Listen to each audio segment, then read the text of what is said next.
Pourrions-nous prier encore?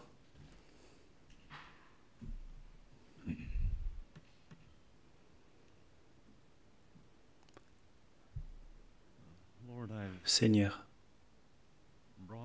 j'ai apporté une bouteille d'eau ici. Je prie, Seigneur, que je puisse être capable d'apporter quelque chose de rafraîchissant, un rafraîchissement pour ton peuple.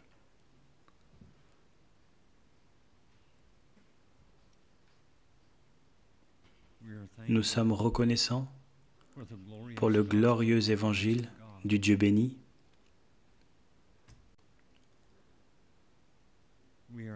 Nous sommes reconnaissants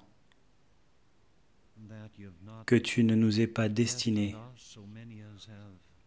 Tant de personnes ont vraiment cru que tu ne nous aies pas destinés à la colère, mais au salut. Nous sommes reconnaissants ce soir pour l'espérance bénie de la glorieuse apparition de notre grand Dieu et Sauveur Jésus-Christ. Beaucoup de cantiques ont été chantés aujourd'hui, mais aucun d'entre eux n'est comme les cantiques. Aucun d'entre eux n'est comme les cantiques que tu nous as donnés à chanter.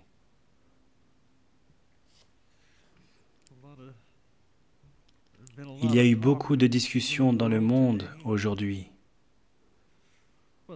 mais aucune d'entre elles n'est comme ce que tu nous as donné à discuter.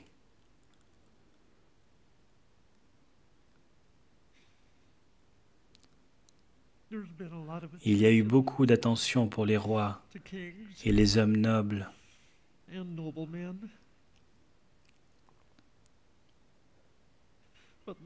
Mais aucun d'entre eux n'est comparable à toi, Seigneur Jésus.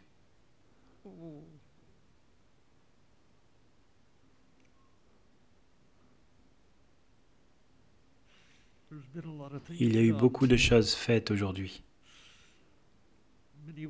Beaucoup d'œuvres ont été faites. Les gens ont fait leur boulot aujourd'hui, mais aucun d'entre eux n'est comparable, Seigneur, avec l'œuvre que tu as faite au calvaire.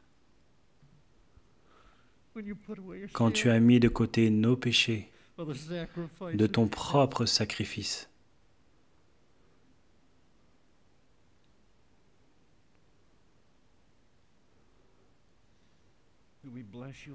nous te bénissons, Seigneur, ce soir, et nous nous demandons, Seigneur, aujourd'hui, combien d'idoles as-tu renversées dans le cœur des hommes? Combien d'entre eux amenés dans le royaume de Dieu aujourd'hui?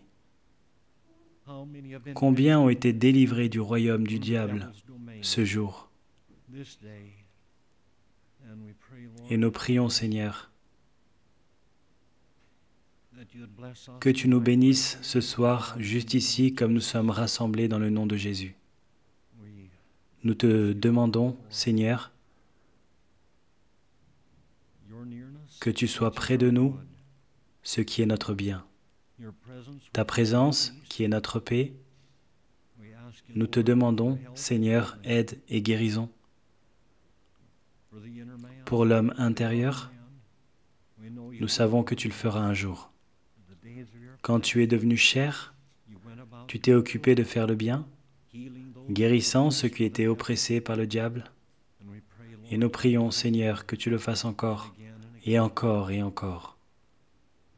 Et même ici, dans et par nos vies, aide-nous et encourage-nous dans notre faiblesse. Et nous prions ce soir que ton règne vienne et que ta volonté soit faite. Unis nos cœurs pour craindre ton nom. Ne reste pas loin. Nous demandons, Seigneur, que tu nous montres plus de ta gloire et que tu nous montres plus de Jésus. Et aide-nous, équipe-nous, arme-nous pour que nous travaillions mieux pour toi, pour que nous marchions mieux avec toi, pour que nous t'aimions plus. Amen.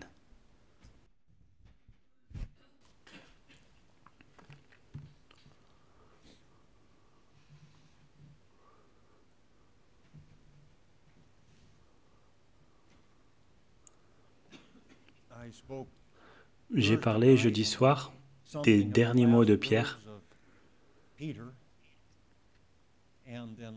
Et ensuite, hier soir, les derniers mots de Josué.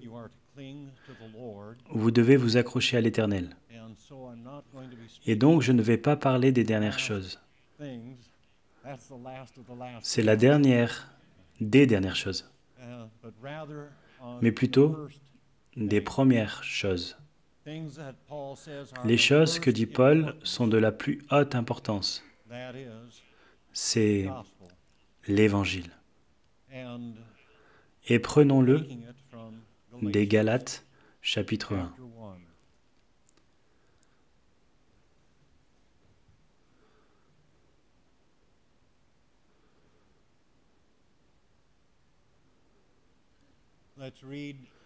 Lisons les 5 premiers versets. Paul, apôtre, non de la part des hommes, ni par un homme, mais par Jésus-Christ et Dieu le Père, qui l'a ressuscité des morts, et tous les frères qui sont avec moi, aux églises de la Galatie, que la grâce et la paix vous soient données de la part de Dieu notre Père et du Seigneur Jésus-Christ, qui s'est donné lui-même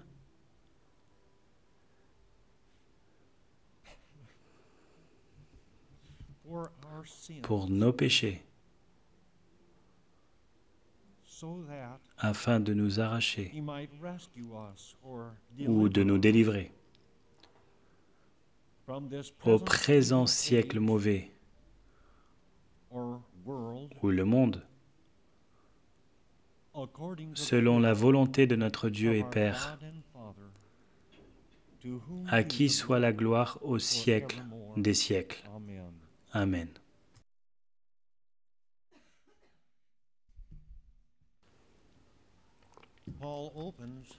Paul commence cette lettre aux Galates avec cette déclaration du glorieux évangile. Maintenant, pourquoi pensez-vous qu'il a commencé la lettre comme ça? Certainement que c'était à cause de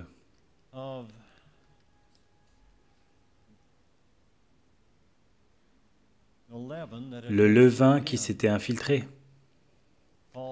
Paul dit, il leur dit que certains d'entre eux sont venus parmi vous et ils ont apporté un évangile différent, qui n'est pas vraiment un évangile différent, mais plutôt un évangile perverti.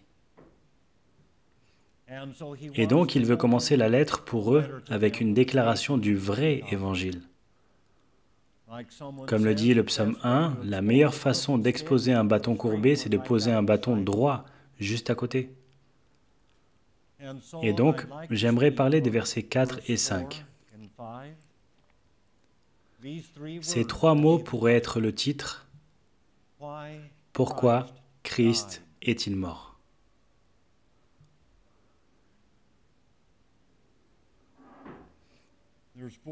Il y a 4 raisons définies ici.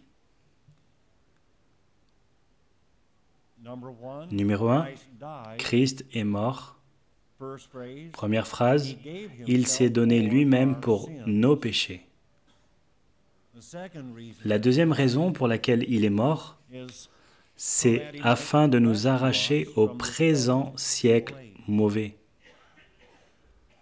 La troisième raison pour laquelle Christ est mort, c'est pour accomplir la volonté de Dieu le Père. Et la quatrième raison pour laquelle il est mort, c'est d'apporter la gloire au Père.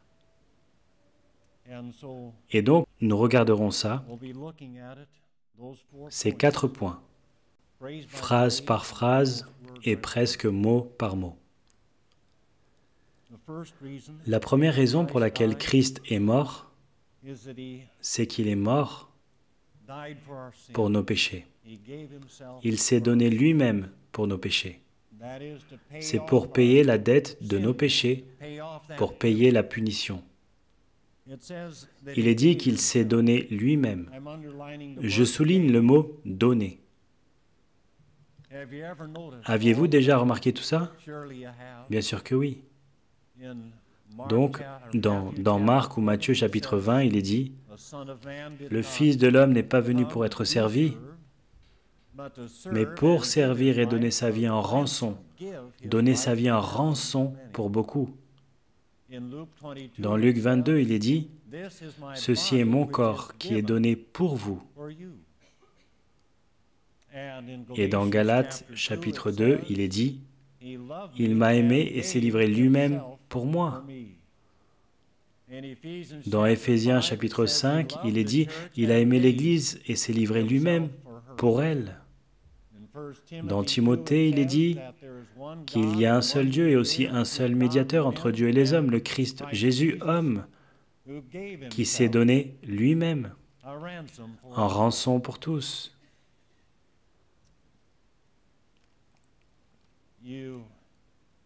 Vous devez en conclure, n'est-ce pas, que le Seigneur Jésus n'était pas une personne égoïste. Il est le donneur glorieux.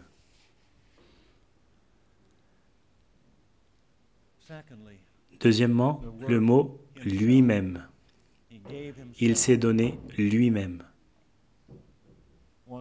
Une fois, Johnny, nous étions sur le campus à prêcher et parler de Dieu, qui a envoyé son propre fils, et un opposant dit « Eh bien, cela fait de Dieu le Père un meurtrier. Il a tué son propre fils. » Et nous avons dit « Eh bien, le Fils l'a fait en étant d'accord. Et en outre, le Fils s'est donné lui-même. Et en outre, le Père et le Fils sont un en essence. Le Seigneur s'est donné lui-même. Il n'a pas donné des agneaux, bien qu'il possédait tout. Il n'a pas donné de l'or. Il possédait tout. Il n'a pas donné d'animaux. Aucune bête tuée sur les autels juifs ne pouvait donner la paix à la conscience coupable ou purifier des souillures. Il s'est donné lui-même. Les animaux ne le pouvaient pas. Ils ne sont pas infinis et ils ne sont pas un homme. Et ensuite, donc, Dieu a envoyé son agneau, qui était homme et Dieu, homme pour s'identifier et Dieu pour apaiser, pour satisfaire toutes les exigences de la justice de Dieu. Donc, il s'est donné lui-même. Et ensuite, au mot suivant, je le prends aussi simplement que je peux. Donc, j'espère que vous appréciez. Et le mot suivant est le mot « pour ». Un mot plutôt simple, n'est-ce pas? Mais certains ont dit que c'est le mot le plus puissant du langage. Il s'est donné lui-même pour nos péchés. Un mot plutôt simple. Nous l'utilisons tout le temps. Vous savez, combien me donnerez-vous pour cette voiture? Pour cette voiture, je vous donnerai 5 000 $. Et donc, nous utilisons ce mot tout le temps. Il indique un échange, une substitution. Vous savez, j'ai la voiture, il a les 5 000 $. Et donc, ce petit mot « pour », il enseigne que le Seigneur est mort pour nous. Il est mort à notre place. Il enseigne l'expiation de substitution. Il est mort pour nous, et Pierre dit, le juste pour les injustes, afin de nous amener à Dieu. À un autre endroit, il est dit, celui qui n'a pas connu le péché, il l'a fait devenir péché pour nous, afin que nous devenions en lui justice de Dieu. Le mot suivant, il s'est donné pour nos péchés.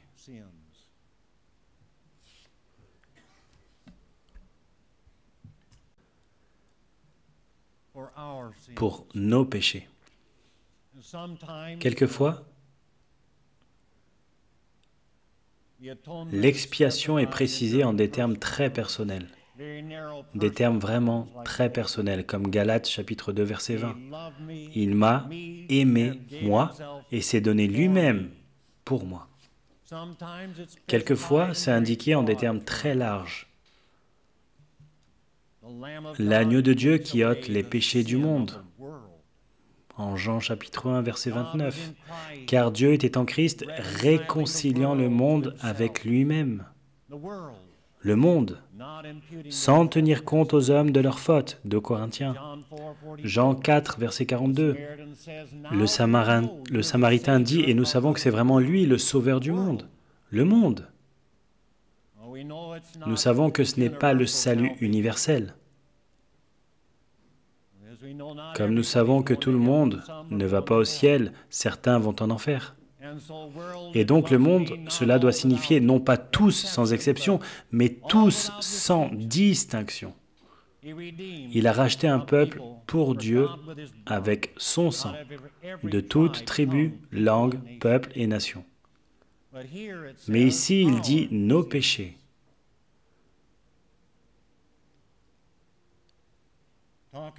En parlant de qui? En parlant de l'Église, n'est-ce pas? Dans Éphésiens 5, il est dit, il a aimé l'Église et s'est donné lui-même pour elle.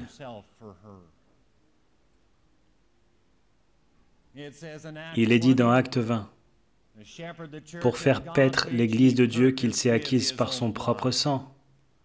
Acte chapitre 20, verset 28, il s'est donné lui-même pour nos péchés. Vous n'allez pas avoir le réconfort de l'expiation que vous pourriez ou devriez avoir si vous ne croyez pas que Jésus est mort pour vous personnellement.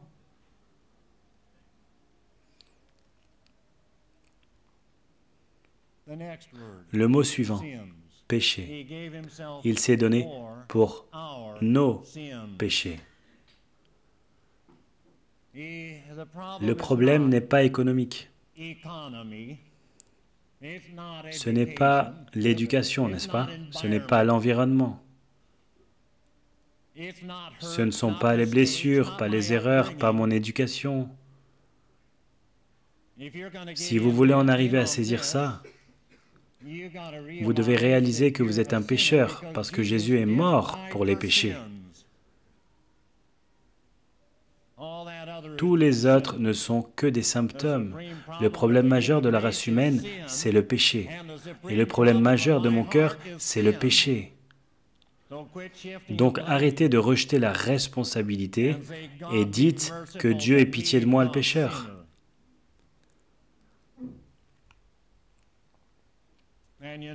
Et vous remarquez, c'est au pluriel.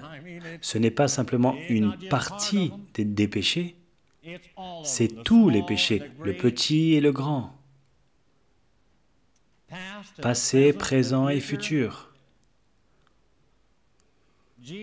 Jésus a tout payé.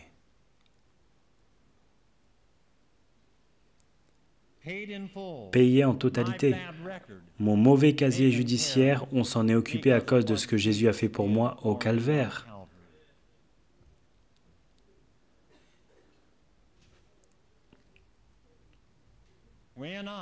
Quand, réellement, sincèrement, vraiment, véritablement, je crois véritablement à Jésus et à ce qu'il fait sur la croix, il se produit une transaction légale majeure, n'est-ce pas?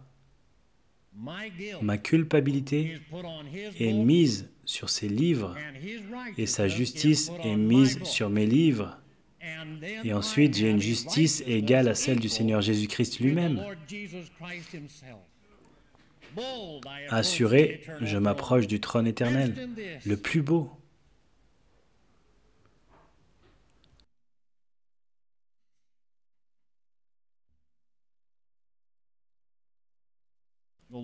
Le Seigneur s'est donné lui-même pour nos péchés. Et je suis libre. Absolument, complètement libre pour l'éternité. C'est l'Évangile, ou en voici une partie.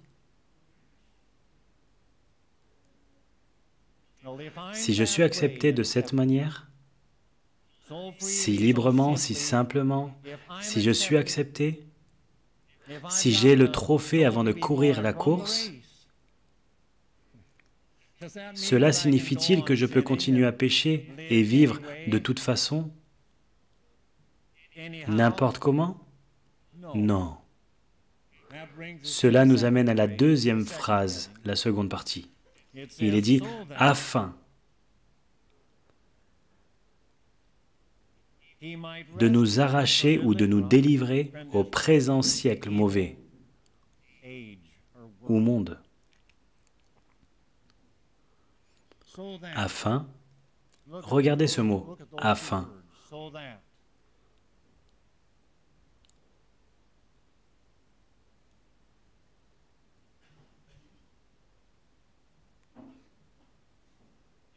Vous voyez, là où la rédemption a été accomplie, la rédemption est ensuite appliquée. Quand le Seigneur a accompli la rédemption au calvaire pour les élus, ensuite, au temps convenu, le Saint-Esprit de Dieu est envoyé dans le cœur de cette brebis perdue. Et il est né de nouveau et arraché de ce présent siècle mauvais. Si j'avais volé des melons d'eau et avait été finalement attrapé et ne pouvais pas payer, il me jetterait en prison. Et quelqu'un s'est approché et avec une grande bienveillance a parlé au juge et a tout payé. La justice demanderait que la porte de la prison soit ouverte, n'est-ce pas? Ma famille pourrait dire « Hé, ce n'est pas bien que tu laisses la porte fermée, quelqu'un s'en est déjà occupé. » Et donc il est dit « afin de nous arracher au présent siècle mauvais. »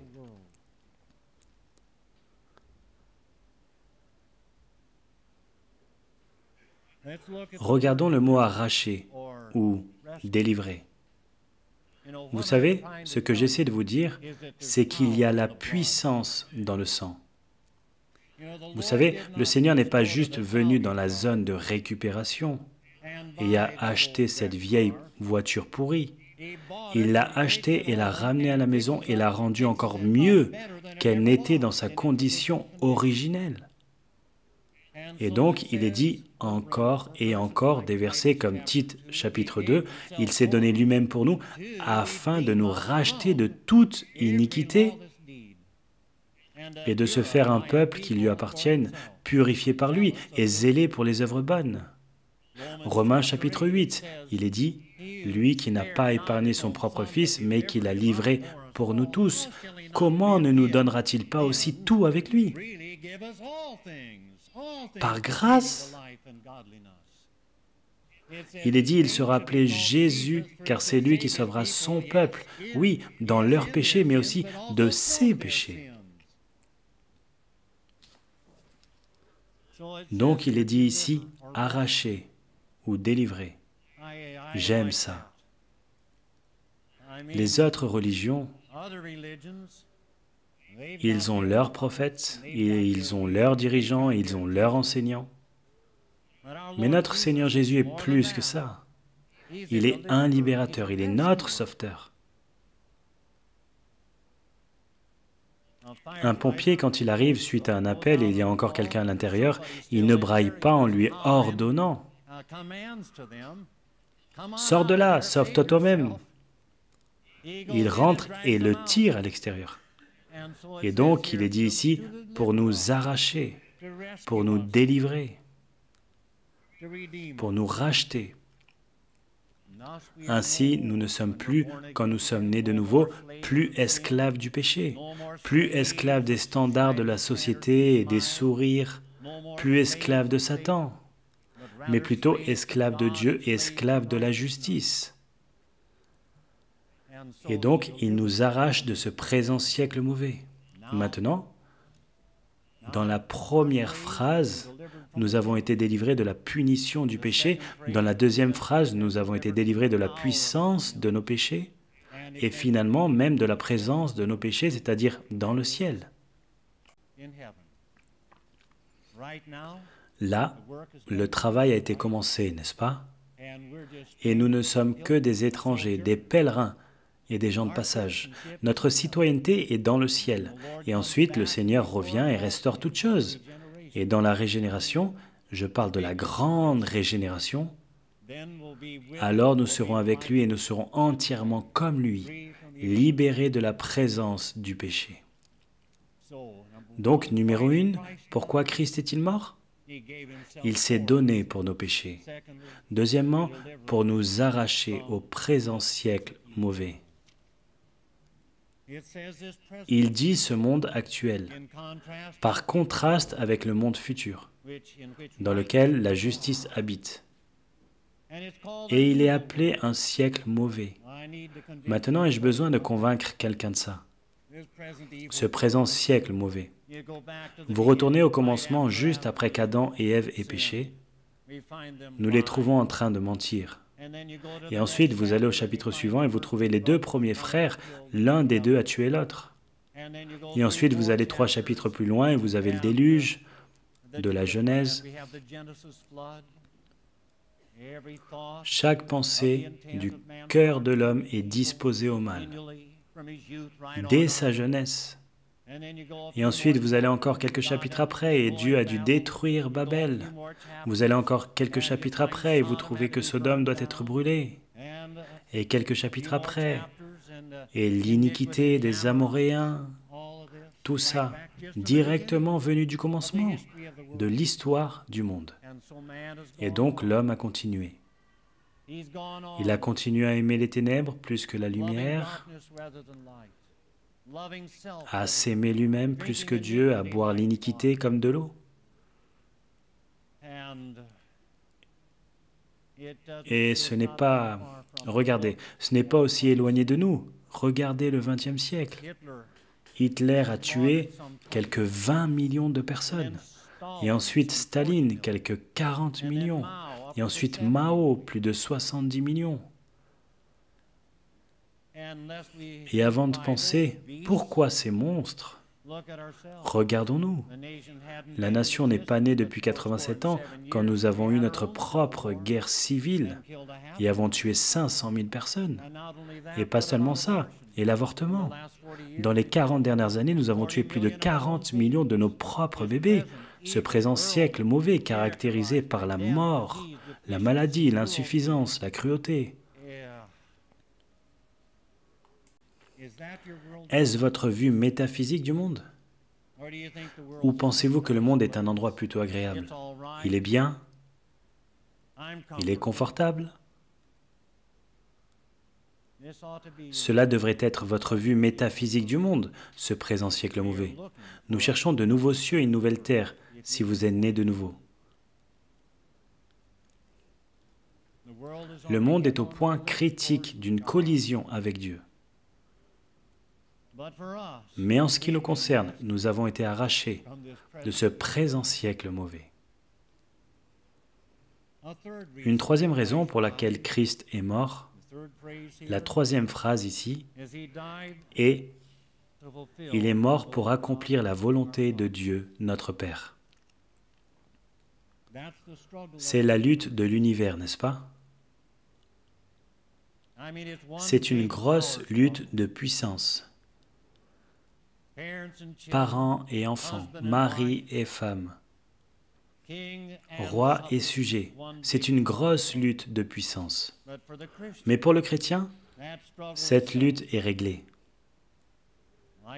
Comme Saul sur la route de Damas, la première chose qu'il a dit, c'était « Seigneur, qui es-tu et que veux-tu que je fasse? J'abandonne, pas ma volonté, mais la tienne. » C'est pour cela que le Seigneur est venu. D'une certaine façon, le Seigneur n'est pas venu enseigner ou prêcher ou guérir ou même, en fin de compte, mourir pour nos péchés. Mais vous allez encore plus loin. Et le Seigneur Jésus est venu pour exécuter la volonté de Dieu, qui était la rédemption. Quand il est venu, il a dit « Voici, je viens pour faire ta volonté, ô Dieu. » Et il l'a fait. Donc l'Évangile, ce n'est pas notre idée. Oh, l'amour qui a dessiné le plan du salut. Oh, la grâce qu'il a apportée à l'homme, prévue dès avant la fondation du monde. exécuté en son temps par le Fils de Dieu. Une quatrième raison pour laquelle Christ est mort, c'est cette dernière phrase. Pour la gloire de Dieu le Père. Le Seigneur est venu. Le Seigneur est venu pour la gloire de Dieu. Il y a un but dans l'univers, n'est-ce pas mes frères? Pas seulement pour notre bien, mais pour sa gloire, pour la gloire de Dieu. Pensez à la façon dont la mort de Christ a glorifié le Père. Comment elle a glorifié la miséricorde de Dieu. La miséricorde au calvaire était grande et la grâce était gratuite. Comment est-il possible que moi, un enfant de l'enfer, puisse briller à son image? Que j'ai été arraché du feu alors que j'ai passé ma vie dans la vanité et l'orgueil. Et me voici, j'ai une petite lumière, j'ai une espérance du ciel. Ce que la miséricorde nous a accordé, ce qui a été déversé sur nous, c'est la miséricorde de Dieu grâce à la mort de Christ. La miséricorde, la bonté de Dieu. Voici Rick et Chad Wiseman de retour ici, père et fils. Pendant 17 ans, ils ont été séparés à cause d'un péché, boisson, drogue, etc. Et Dieu est venu vers Rick il y a 1 an et l'a sauvé. Et ensuite, 4 mois plus tard, Chad a été sauvé. Et là, ils sont assis ensemble, partenaires dans le royaume. Ils aiment chacun la compagnie de l'autre. Et encore, dans toute l'éternité, l'histoire pourrait continuer. Oh, la mort de Christ, comment elle glorifie la grâce de Dieu. Faveur gratuite, imméritée, gratuite, faveur gratuite, imméritée, la grâce. L'autre jour, quand nous avons eu une grosse tempête de neige ici, et donc j'ai sorti le tracteur avec la lame à l'arrière et j'ai raclé notre voie privée. Ensuite, je suis descendu pour déneiger celle des voisins et j'ai attrapé quelque chose là dans son jardin et cela a arraché la lame. Pas un dommage mineur. Et là, j'étais complètement fatigué. Et qu'allais-je faire? Vous savez, vous essayez d'aider quelqu'un et comment aimez-vous ça quand tout va mal? Et donc, j'ai pensé au frère Chris, et je l'ai appelé. Il disait tout le temps, « Frère, y a-t-il quelque chose que je peux faire pour t'aider ?» Ok, je l'ai appelé, il s'est trouvé qu'il était en ville et il a dit, « J'arrive tout de suite. » Il ne me laissait pas le toucher, vous savez, tu montes juste dans le pick-up et tu recules quand je te le dis. Et donc nous avons soulevé ce truc, il l'a fait à l'arrière de son camion. Et nous l'avons regardé et nous nous sommes rendus compte, oui, c'est une grosse réparation. Et donc nous avions le morceau qui était encore sur le tracteur et avons tout mis à l'arrière de son camion et il a dit, si quelqu'un peut le réparer, Carl le soudeur peut le faire. Et il a eu Carl dans le camion au téléphone et Carl a dit, oui, je viens. Et là il faisait un froid de loup, une neige épaisse. Et ils ont réparé ce truc à 10 heures du soir. Le lendemain, il m'a été livré sur mon chemin dans mon jardin réparé. Combien je te dois, Carl? Rien, c'est déjà réglé. Gratuit? Oui. N'essaie même pas. Et je vous dis, ce truc était aussi doux que possible. Et c'est juste une petite image de la grâce merveilleuse, gratuite, inégalée et infinie de Dieu. Ce problème de restauration n'est-il pas tellement beau? De rétablissement, de guérison, de sauvetage, de sauver, l'a rendu meilleur qu'il n'était avant. C'est juste, je me rappelle une fois, nous étions en train de creuser un fossé pour poser des canalisations d'eau dedans, et là, j'ai perdu un de mes gants, un de mes nouveaux gants en cuir. Quel bien peut me faire un gant? Et un des gosses l'a trouvé dans la tranchée avant qu'il ne soit recouvert de saleté. Je me rappelle avoir pensé combien c'était sympa.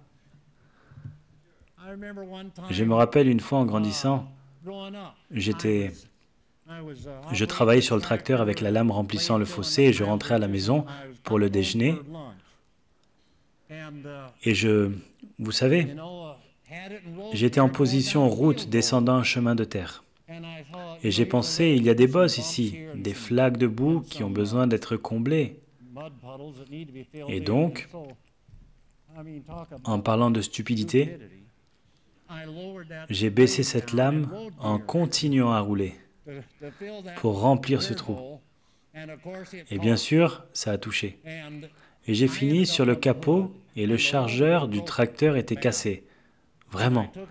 Et je l'ai ramené à la maison et j'ai avoué à mon père. Il n'a pas dit un mot, il a juste secoué la tête. Et avec un peu de temps et avec une baguette de soudure, il l'a réparé mieux qu'il n'était avant. Et c'est merveilleux que Dieu répare les vies. Réfléchissez à la façon dont la mort de Christ magnifie l'amour de Dieu. C'est bien plus loin, bien plus élevé qu'une étoile, tellement élevé que cela atteint jusqu'au trône de la miséricorde. Tellement profonde était la mort de Christ que cela est allé plus profond que la souillure. Si large qu'elle a atteint chaque langue, tribu, peuple et nation, et si longtemps qu'elle va jusque dans toute l'éternité. En fait, cette phrase ici, pour toujours, ils l'ont mal traduite. Elle signifie au siècle des siècles. Pensez à la façon dont la mort de Christ magnifie la justice de Dieu. Jésus a tout payé. Ce n'était pas comme les musulmans quand ils croient que leur Dieu ne fait que pardonner. Mais en fait, on a payé pour notre péché. Pensez à la sagesse de Dieu. Ce Dieu a trouvé une façon de justifier l'injuste et de rester encore juste. C'est la sagesse de Dieu. Et réfléchissez à la façon dont la mort de Christ magnifie la puissance de Dieu. Voici Adam, l'homme parfait, qui est tombé au paradis. Et pourtant nous voilà officiellement esclaves du péché, officiellement enfants du diable, ses serviteurs de son côté, et maintenant nous servons Dieu à ses côtés, et même en étant utilisés par Dieu. Et nous allons nous tenir debout. Adam est tombé, nous sommes debout. En conclusion, cela devrait être pour notre admiration. Oh, l'amour qui a dessiné le plan du salut. L'auteur du cantique dit « Saluez l'amour souverain qui a initié le plan pour secourir l'homme déchu. Saluez la grâce inégalée, gratuite et éternelle qui a trouvé un abri pour mon âme. » Cela devrait être, je dis, pour notre admiration, cela devrait être pour notre exaltation. Paul cite David et il dit « Heureux ceux dont les iniquités sont pardonnées et dont les péchés sont couverts. Heureux l'homme à qui le Seigneur impute la justice sans les œuvres. Heureux l'homme, je ne sais pas comment le décrire. Un millier de langues ne le pourraient pas. Cela devrait être ce sujet. Pourquoi Christ est-il mort? Cela devrait être pour notre proclamation. Vous savez, dans les 20 dernières années, on a beaucoup mis l'accent sur les 10 commandements qui sont les choses que nous, c'est l'outil, c'est le message que nous devrions utiliser dans l'évangélisation. Mais que voyez-vous? Vous voyez que le Seigneur l'a utilisé une fois au moins, peut-être 2 fois, comme Marc l'a rapporté. Mais que voyez-vous que le Seigneur a utilisé? Quel était son message? C'était des choses comme « vous devez être nés de nouveau ». C'était des choses comme « à moins que vous ne deveniez comme des petits-enfants ». C'était des choses comme « si vous n'abandonnez pas tout et que vous ne me suivez pas, vous ne pouvez pas être mon disciple ». C'était des choses comme « si quelqu'un veut venir après moi, qu'il renonce à lui-même ». Qu'il se charge chaque jour de sa croix et qu'il me suive. Bon Paul, qu'as-tu prêché? Eh bien, il dit juste ici au verset 16, Il m'a mis à part, il m'a appelé et a révélé son Fils en moi pour que je l'annonce. Galates chapitre 1, versets 15-16. Paul, c'est ce que tu as prêché aux Galates. Bon, et donc, qu'as-tu prêché aux Philippiens? J'ai prêché que croyez au Seigneur Jésus-Christ et vous serez sauvés. Bon, qu'as-tu prêché aux Athéniens? J'ai prêché que Dieu avait fixé un jour où il va juger le monde selon la justice par l'homme qu'il a désigné, Jésus-Christ, et il en a donné à tous une preuve digne de foi en le ressuscitant d'entre les morts. Actes chapitre 17. Qu'as-tu prêché aux Corinthiens? Car je n'ai pas jugé bon de savoir autre chose parmi vous, sinon Jésus-Christ et Jésus-Christ crucifié. Qu'as-tu prêché aux Éphésiens? Les richesses insondables de Christ. Paul, comment résumerais-tu ton message? Il dit, la repentance envers Dieu et la foi en notre Seigneur Jésus-Christ. Bon, Paul, qu'as-tu prêché à Césarée? J'ai parlé à Félix, je lui ai parlé de la justice, de la maîtrise de soi et du jugement à venir et de la foi en Jésus-Christ. Quel est le résumé de la grande mission? La repentance et la rémission des péchés en son nom parmi toutes les nations.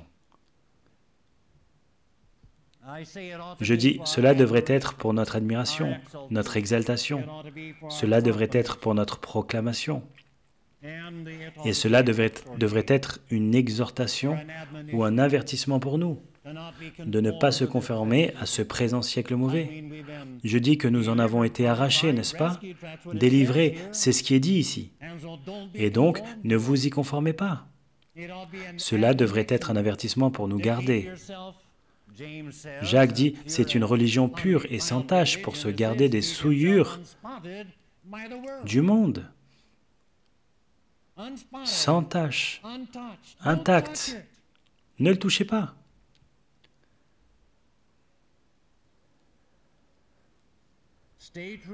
Règle de marche, ne revenez pas en arrière comme l'ont fait les Galates. L'auteur du cantique dit juste quelques couchers de soleil de plus, j'arriverai en sécurité sur le rivage du ciel. Donc accrochez-vous à l'Évangile. Cela devrait être pour notre attente. Je dis que nous cherchons de nouveaux cieux et une nouvelle terre. Ce monde n'est pas notre maison. Il ne satisfait pas.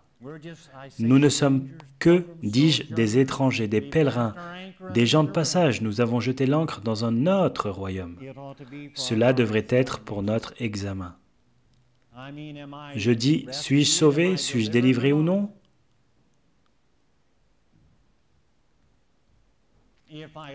Si je ressemble au monde et marche comme le monde, et je suis ami avec le monde, je sens comme le monde et parle comme le monde, je dois encore faire partie du monde. Et je ne dois pas être encore délivré de ce présent siècle mauvais. Et aussi, cela devrait être pour notre invitation.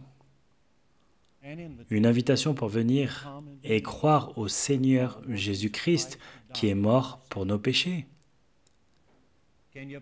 Pouvez-vous supporter une autre illustration tranchante?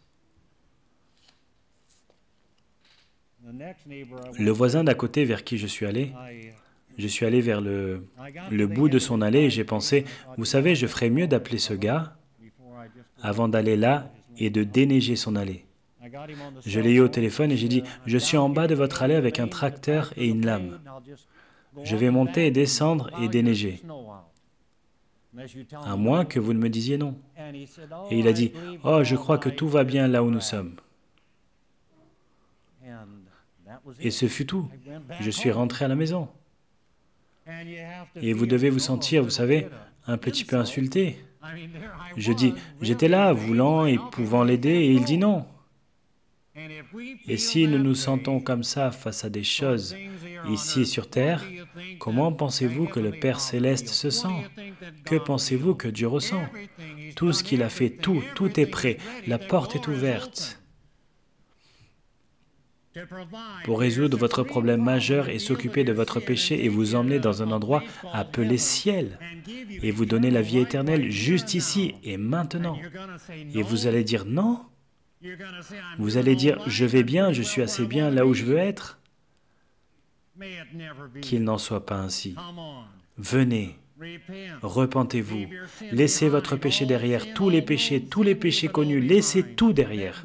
Laissez les biens et la famille partir, il y a plus à vivre ici. Et croyez au Seigneur Jésus-Christ. Seigneur, je crois que je suis un pécheur et je mérite d'aller en enfer. Et il n'y a aucune raison pour que tu m'emmènes au ciel. Mais je crois que tu es mort pour les pécheurs comme moi. Je crois que tu es mort pour payer la dette de mon péché. Je veux croire que Jésus est mort pour moi. Plus rien. C'était une erreur des Galates. C'était Jésus plus. Et l'évangile, c'est Jésus seulement.